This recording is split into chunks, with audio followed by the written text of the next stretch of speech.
So this video was going to start as me giving my review of Mario and Sonic at the Olympic Games from 2007.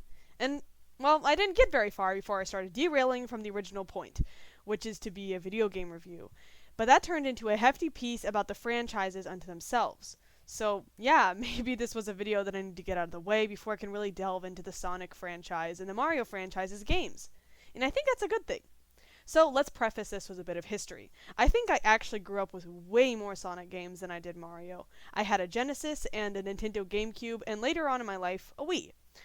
My game library at the time was Sonic, Sonic 2, Sonic and Knuckles, Sonic 3, Sonic Spinball, and Sonic Schoolhouse. And I watched a lot of Sonic 2006 and Sonic Heroes at my cousin's house, as well as seeing a handful of Sonic X at the same time at the same said cousin's house.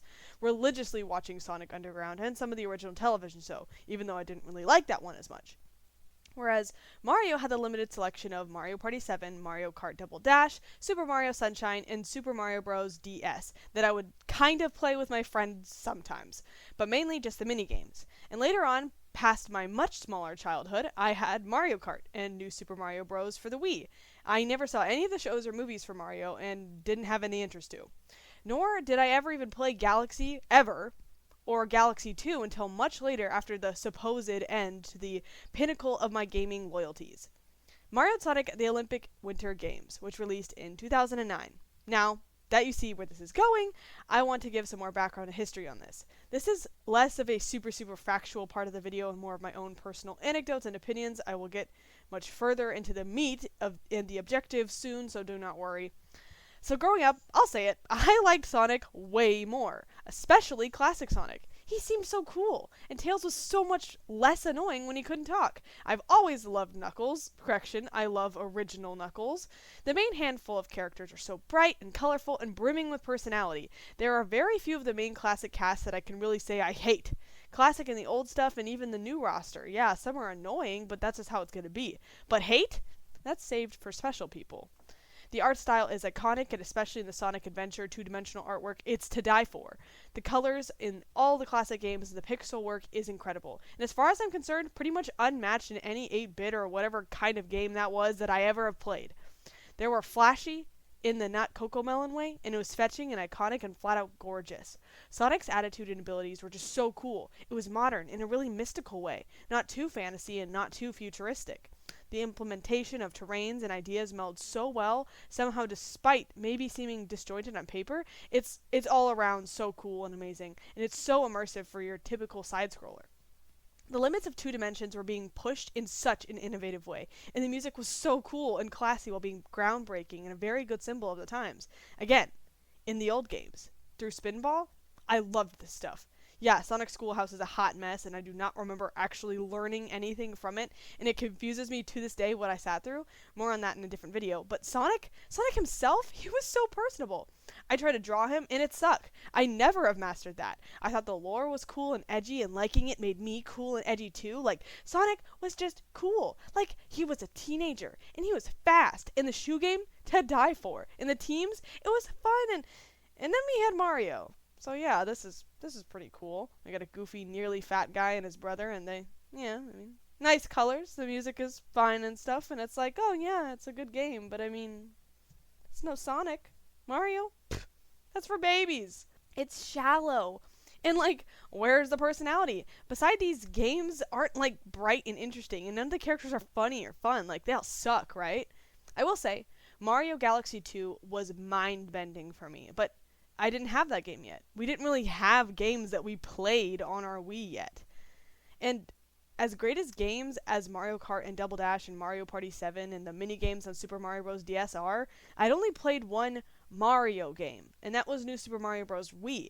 And I'm not even sure I had that game yet. I believe I did, but that game was just so much less like, oh, cool and edgy of a side-scroller. And I mean, like, I like the Koopas, but why Koopas when I could have Sonic? I passed up Mario every single day for anything that I could have that was Sonic. Like, I got hand-me-downs from assorted people, and like the Mario shirts, yeah, they were fine, cool, whatever. But the Sonic stuff? Yeah, no, that's what I'm talking about. I was as cool and edgy as Sonic was now, right? Because, like, he's so much cooler than Mario. Mario and his dumb old mustache. Like, come on, guys. Sonic is a teenager. Everyone knows that teenagers are vastly superior to late 20-year-old short men with mustaches. Even before I really knew that Sonic and Mario had a rivalry, I made them one. Maybe because the struggle between studios, or the struggle that Sega was having towards Nintendo, was so evident through subliminal messaging that there was nothing I could do but pit Sonic and Mario against each other. It was just right. So when I saw the trailer, not for Mario and Sonic at the Olympic Games from 2007, but Mario and Sonic at the Olympic Winter Games 2009, I just knew I had to have this game. And I can't remember if I asked for it. I'm sure I did, but we got it for Christmas. Actually, I think when my sisters got it for her birthday. I forget. I think it was my sister's birthday, actually. It was a long time ago, so I can't be 100% sure. And I'm pretty sure my parents were like, oh yeah, Olympics, that's exercise, therefore this game must have some amount of physical exercise in it. So yeah, we can get it. Whatever the case, I was so hyped to play it. I loved the Olympics, especially the winter ones, and Mario was cool, but most of all, I loved Sonic. But I don't know, at some point, someone convinced me that Sonic was like evil or something. I forget who exactly or why, but that kind of made me really hesitant to play as Sonic characters at first, so I had to like pretend I didn't like them. I think there was some sort of neighborhood feud going on at the time or something, I don't know. But yeah, that game was the pinnacle. It was where I showed my allegiance. Like, mind you, up to this point, I hated the character Mario for no reason other than I thought he was bratty. I hated when someone picked Mario. I hated when he was an NPC. I just couldn't stand it. I couldn't understand why we would ever want to be Mario or associate yourself with the punky mustache man. Sonic wasn't punky. He was cool. And so was I, for clearly viewing him as the better option in the game, thus solidifying his superiority and his franchise, and Sega's. Nintendo could eat dirt for all I cared. And although I still play as Sonic characters in those games, for a reason I'll explain in my video about those games, these sentiments, they just make me so sad. Because after playing this game and the severely less good game of Mario and Sonic at the Olympic Games 2007, the original one on the Wii, I played games like Super Mario Galaxy 2, and later on Super Paper Mario, and much later on actually giving Super Mario Sunshine a chance past the first level of Pianto Hills. And, well, let's just say I found my opinion beginning to shift.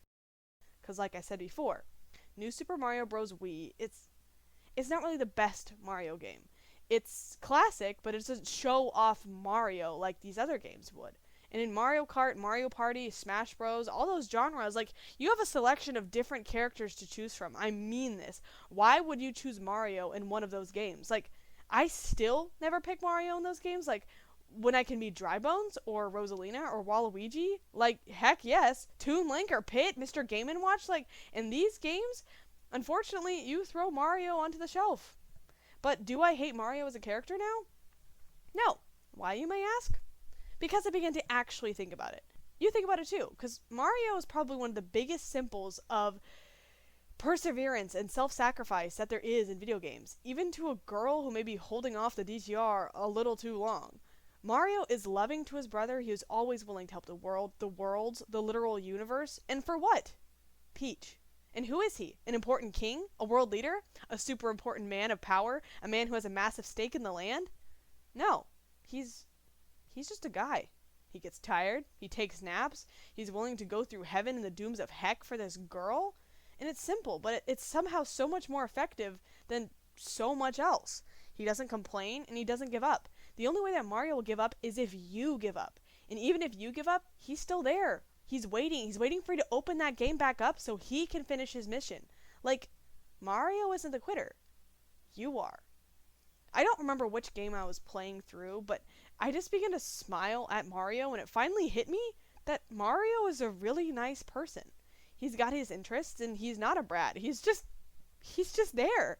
I don't know where I got that impression. Well, I say that until a mirror mode CPU playing as Mario passes me, but that's not his fault. I mean, at least it isn't Baby Daisy or Catherine.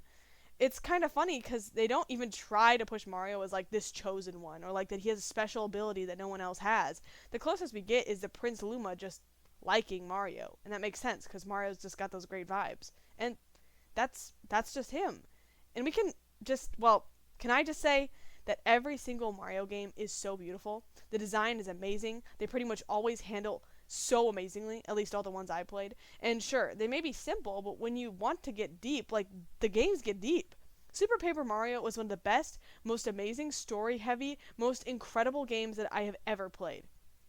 Every game implements hundreds of new things. The game just silly or fun or groundbreakingly mental, like it does it all. And it all works and it's all fun and it's all playable and there's a reason everyone gets so excited when a new Mario game comes out. And even the ones I haven't played, like, I watch Video Game Donkey, okay? Like, what he says goes, man. And there are very few Mario games that I've seen a review video for that I haven't wanted to play. The animation is amazing. The execution is amazing. And I was really sleeping on the soundtrack. Like, again, maybe I think Mario Kart Wii has a clunky soundtrack. Don't come at me for that. But Paper Mario and World 5 and 6's themes and New Super Mario Bros. Wii? Hello?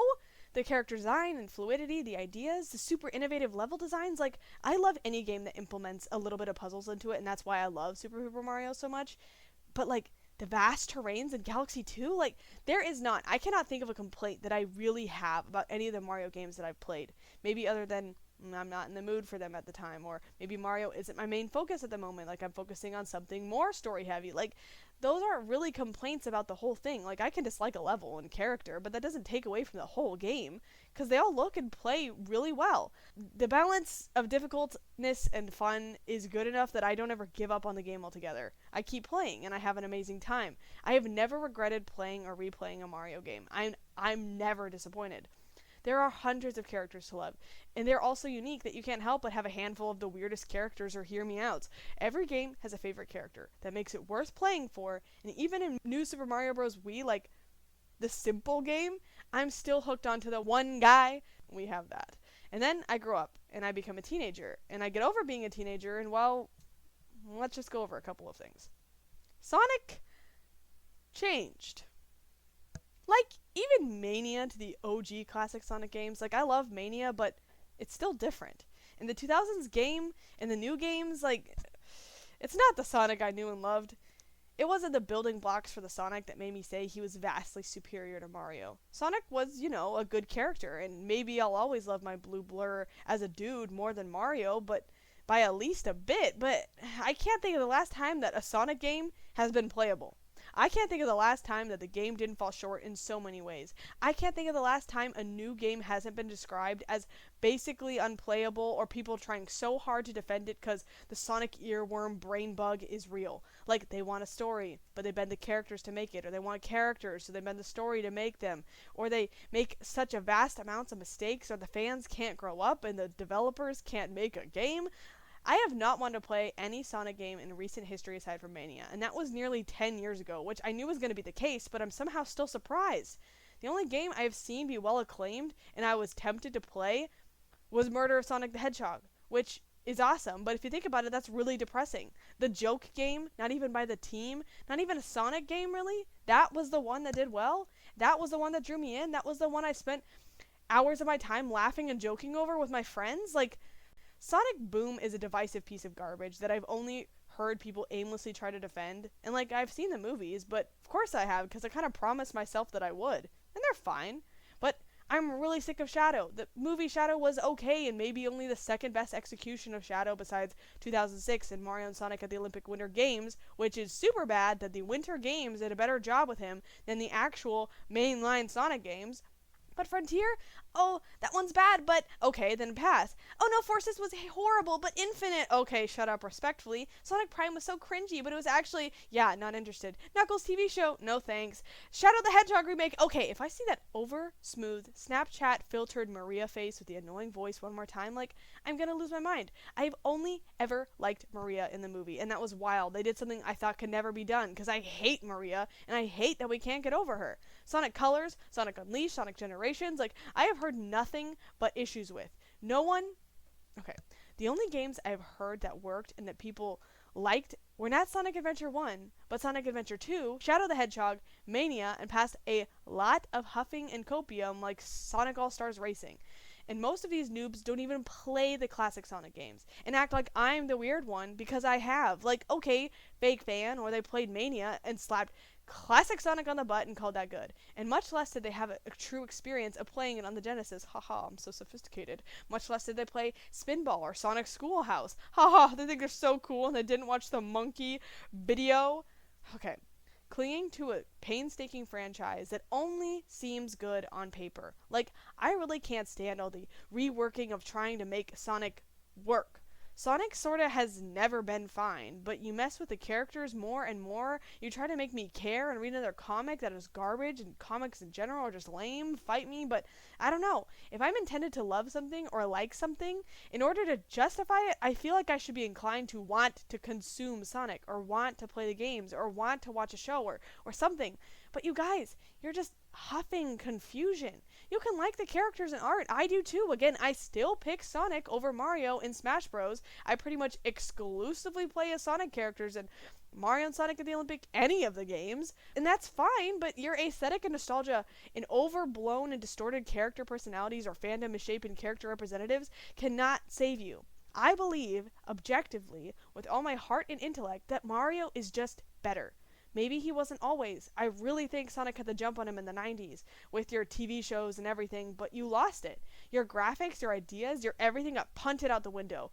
Meanwhile, Yakuza? Like, come on, Sega. We know you can do it. And if you, viewer, can't understand that, you're probably still out here thinking that Shadow is your edgelord king and somehow this dialogue is deep and that the story overshines the janky and unplayability of the games. Mario is creative and always has been. It pushes itself. Sonic is stuck, and is stuck in the bad stuff. Mario brings in new ideas and color and creativity every single game. And Sonic doesn't really try much, and if they do try something, the stuff that works is just a weird game or a nostalgia trip. Hence why I even dislike Mania, to be honest. I'm pretty petty about remasters and with a little extra content because I feel that it tablet kidifies the original experience, and I'm glad these younger wackos got to experience the old games and not treat me like I'm a literal psycho, but it's not the same.